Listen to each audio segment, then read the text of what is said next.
Islamabad power division बिजली अघनि में वाध ख़बरुनि ते रद्द अमल ॾींदे चयो आहे त अहिड़ियुनि ख़बरुनि में का सदाकत नाहे। पावर डिवीज़न तरफ़ां जारी कयल पधिराई मूजिबि IMF सां ॻाल्हियुनि में बिजली जा अघ वधाइण बाबति का ॻाल्हि नाहे थी।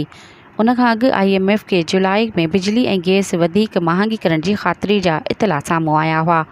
ज़रनि मूजिबि IMF पावर सेक्टर जी गर्दिशी कर्ज़ में वधीक 150 अरब रुपया वाध ते ॻणतीअ जो इज़हार कयो। पाकिस्तान हलंदड़ माली साल जे आख़िर ताईं कर्ज़ 2300 अरब रुपयनि ताईं महदूद रखण जो वाइदो कयो हो।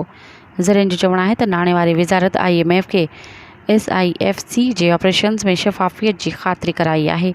IMF खे ब्रीफिंग ॾिनी वई आहे त SIF जे ज़रिए सीड़पकारी जा अण बराबर मौक़िया पैदा न थींदा। मज़ीद ख़बरनि ऐं तफ़सीलात लाइ विज़िट कयो असांजी वेबसाइट www.awamiNewsHD.com ऐं ॾिसंदा रहो अवामी न्यूज़ HD।